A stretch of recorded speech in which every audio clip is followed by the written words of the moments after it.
네, 좀 딱딱하게 해야 될 것 같습니다. 자, 금융당국이 공매도의 투명성을 한층 강화하겠다. 이렇게 어제 밝혔습니다. 자, 공매도 제도 개선 어떻게 이루어지고 있는지 구체적인 방안부터 우리 권순우 기자가 한번 간략하게 좀 한번 정리해 주시죠. 예. 주식시장의 뜨거운 감자죠. 공매도에 대한 그 규제 제도 개선 방안이 나왔습니다. 공매도는 주식을 빌려서 팔고 주가가 하락하면 사서 다시 갚는 방식이거든요. 네. 그러니까 주가가 하락해야 어떤 수익을 볼 수 있는 구조인데 혹시 CG 준비되어 있으면 좀 보여주실래요? 네, 보겠습니다. 예, 예를 들어서 좀 10,000원의 주식을 빌렸다. 빌렸어. 그럼 팔아요. 그럼 10,000원이 생기잖아요. 그럼 주가가 하락했을 때 5,000원에 주식을 다시 사요. 사. 그러면 현금이 5,000원이 남잖아요. 그러면 한 주를 빌렸으니까 한 주를 갚고 자기는 5,000원을 먹고 그게 이제 주가가 하락할 때 수익이 나는 구조이기 때문에 네. 어떤 주가 하락의 주범으로도 꼽히면서 좀 이렇게 약간 좀 선입견도 갖게 되는 그런 거래 방식입니다. 최근에는 서정진 셀트리온 회장이 그 공매도 때문에 경영을 하기가 너무 힘들다. 그래서 경영권을 팔겠다. 그래가지고 좀 시장에 무리를 일으키기도 했는데요. 결과적으로 공매도 세력이 주가 하락에 영향을 미쳤다라는 근거는 발견하지 못했고 오히려 서 회장이 이제 시세 조정 혐의로 검찰에 고발되기도 했었죠. 네. 예, 금융위원회는 공매도에 대한 직접 규제는 좀 완화를 하고 간접 규제를 강화하는 방안으로 제도를 개선했습니다. 간접 규제요? 예. 네. 먼저 2008년 이후에 금융위기 때부터 계속 이어온 금융주에 대한 공매도 금지가 해제됐습니다. 야. 예, 금융주주는 전체 상장사 시가총액의 한 12% 정도가 되는데요. 공매도 제한이 해제가 되면은 거래가 되게 활성화될 것으로 지금 기대가 되고 있습니다. 네. 대신 그 공매도가 지금까지는 공매도가 얼마나 이루어졌는지를 감독 당국에 보고하는 형식으로 진행이 됐었는데 이제 종목별 공매도 현황하고 대량 공매도 잔고 보유자의 공시가 의무화됩니다. 이제 공매도 잔고가 종목별로 발행 주식 총수의 0.5%가 넘는 사람은 3영업일 이내에 성명과 인적사항, 종목명, 보유 잔고를 한국거래소 홈페이지를 통해 직접 공시해야 됩니다. 네. 또 공시의 실효성을 높이기 위해서 공시를 하지 않은 사람은 정정 명령을 받거나 과태료를 부과받게 됩니다. 이전에는 일반인들에게 공개되지 않았던 공매도 정보가 홈페이지를 통해서 일반인으로 거래가 되기 때문에 좀 그 시장에 미칠 영향이 좀 있을 것으로 기대되고 있습니다. 그러네요. 저거 보니까 0.5%. 예. 그 정도면은 뭐 어느 정도 좀 적절하다 이렇게 좀 볼 수가 있습니까? 어떻게? 저는 좀 위험하다고 보는데요. 예를 들어서 그때 셀트리온 공매도 때문에 한참 이슈가 됐을 때 그 네. 주주분들 엄청 과격하셨었거든요. 어. 그런데 만약에 그때는 공매도 세력이 어딘지 공개된 적이 없어요. 근데 지금 만약에 좀 레피테이션이 있는 금융회사, 운용사가 공매도를 했다. 그러면 주주들 다 가서 시위하고 정말 난리도 아니지 않을까 그런 생각이 좀 들고 있는데요. 예전에 그런 적이 한번 있었어요. 셀트리온 공매도 세력을 한번 만난 적이 있습니다. 오. 근데 세력이 아니라 그냥 정말 정석 투자를 하는 운용사였어요. 셀트리온에 대해서 주식을 샀다 그러길래 왜 고평가된 주식을 굳이 사셨어요? 그러니까 고평가가 된 것 같아서 공매도를 했습니다. 그렇게 얘기를 하시더라고요. 그리고 그냥 정석적인 평가하고 자기 전망에 의한 투자 방식이었는데 그때 당시에 그 운용사가 공개됐다면 어땠을까? 그러면 그 주주분들 다 몰려가갖고 시위하고 돌 던지고 막 그랬을 것 같다는 그런 우려가 좀 들더라고요. 네. 그렇게 됐을 때 그럼 지금 현재 0.5% 이상 공매도 잔고를 보유하고 있는 기관인 19군데인 것으로 알려졌습니다. 그런데 그곳이 어딘지는 확인되지 않았는데 그게 만약에 공개가 되면 좀 그 공매도를 했던 주체들이 좀 위축되지 않을까 하는 우려를 해보는데요. 요새 이제 한국형 헤지펀드들이 많이 나오면서 그러니까요. 롱숏 전략 많이 쓰고 있거든요. 좀 저평가된 거는 사고, 고평가된 거는 공매도하는 방식의 투자 방식을 통해서 헤지펀드를 운영하고 있는 곳들이 꽤 많은데 이제 그 공매도를 했다라는 것들이 드러나면 그 부담스러워서 그거 좀 공매도하기가 힘들어지지 않을까. 그래서 물론 이렇게 투명한 공매도를 통해서 공매도가 많이 쌓인 곳은 그럼 주가가 하락할 것으로 전망하는 사람이 많다라는 얘기잖아요. 네. 그랬을 때는 좀 과열된 주식의 경우 좀 신중하게 투자하는 효과가 있을 것 같기도 한데 그 보유자를 공개한다는 거는 아직까지 좀 우리나라 환경에서 좀 무리이지 않을까 싶다는 생각이 좀 들었어요. 그러니까, 저 내용은 저거예요. ELS 그 전 시리즈 다시 한번 보여주시겠어요? 네.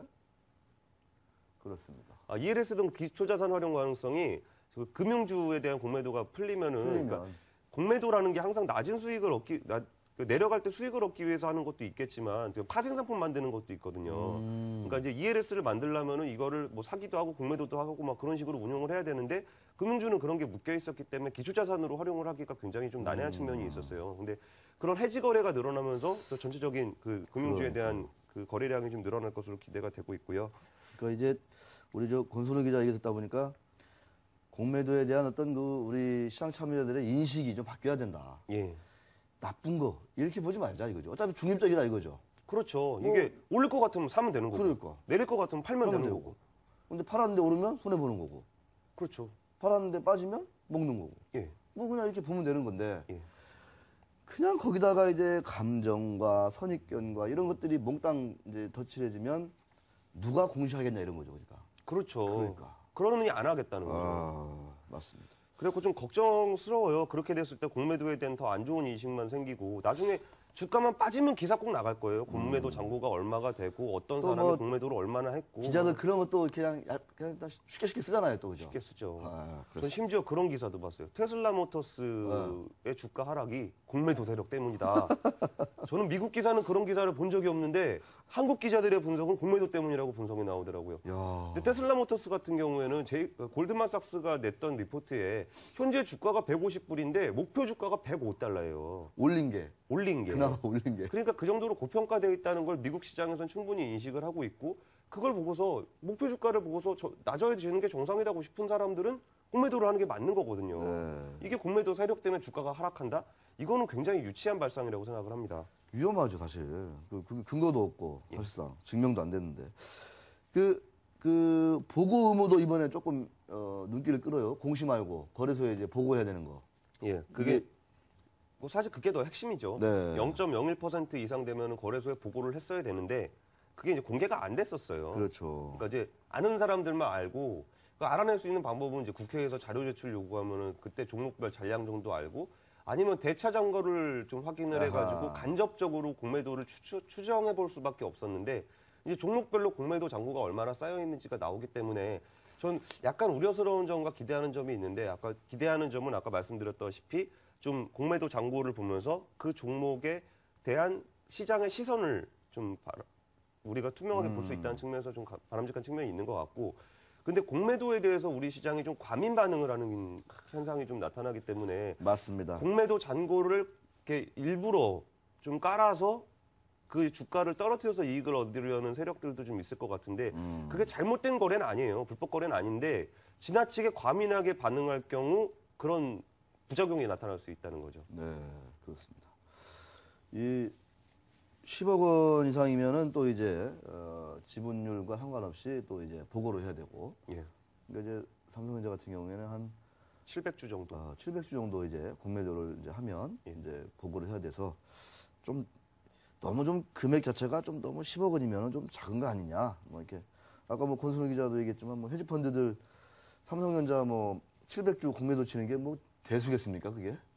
그죠? 네. 하루에 이 수십만 주, 때로는 이제 수백만 주가 거래되는 주식인데 그런 것들을 보면은 물론 이제 더 앞으로 좀 뭐 개선되고 해야 되겠지만 너무 또 이게 규모가 금액이 작아서 10억 원이면 조금 보고하다가 볼 일 다 볼 수 있다 이런 생각이 듭니다. 근데 원래 보고 했었어요. 원래 했어. 예, 공개를 안 했던 건데. 공시를 안 했다는 거죠. 예, 예, 예. 네. 근데 좀 걱정스러운 게 아까 그래가지고 이제 금융당국에다가 어제 물어봤어요. 이게 공개될 경우에 그 보유자가 부담스러워가지고 이거 공매도 하겠냐. 그러면은 우리 뭐 다양한 투자 기법들을 사용할 수 없게 되지 않겠냐. 그랬더니 그러니까 뭐 더 투명하고 그런 데서 판단할 수 있는 시장이 돼야 된다 그래가지고 그렇게 자신 있으면 공개해보라고 19개 거기 내일 돌 던지나 안 던지나. 근데 물론 그건 아직 법적으로 미비하기 때문에 공개가 되진 않았는데요.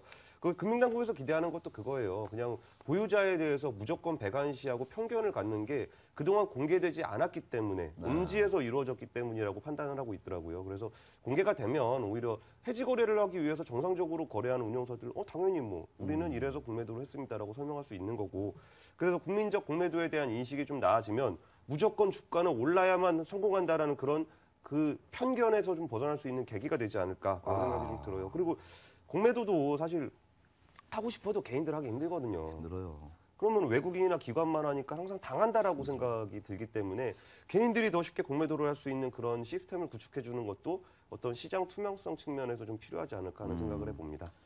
이제 사실은 이제 공매도 공시 투명성 뭐 이런 거를 강화하는 것도 사실 필요하긴 해요. 왜냐하면 정확한 정보를 적절한 시점에 이 투자자들에게 공개를 하는 것은 매우 바람직한 거거든요. 사실. 예. 근데 이제 아까도 권 기자가 제대로 지적을 해줬는데 지금 우리나라 공매도 시장의 9할이 외국인이에요. 예. 나머지 이제 그 기관이 한 1할 중에 한 7푼? 한 8푼 정도를 하고 예. 나머지 한 2푼 이거 가지고 이제 개인이 하고 있는 건데 이게 사실 큰 문제입니다, 지금. 워낙 이 공매도 시장을 외국인이 지금 독식을 해버리고 있어요. 예. 그래서 적어도 외국인 기관이 대등하게 이 공매도 시장에 참여를 해야 어차피 하락할 때도 뭔가 기회를 가질 수, 이게 시장은 이렇게 출렁출렁 하지 않습니까? 예. 그러면 롱 온리만 가지고는 수익이 안 나죠, 사실 어떻게 보면. 전 최근에 좀 약간 음모론이긴 한데 네. 이게 주가 오를 때 막 몇십 주를 사서 외국인이 주가를 올렸잖아요. 네. 근데 주가가 지금 이제 외국인이 팔면서 떨어지고 있는데 그 양반들이 그냥 팔았을까 싶어요. 공매도 해놓고 또 나중에 들어갔으면은 또 하락장에서 또 수익 얻으니까 올라갈 땐 올려서 먹고 내려갈 땐 내려서 먹고 우린 따라가다가 다 잃고 그런 네.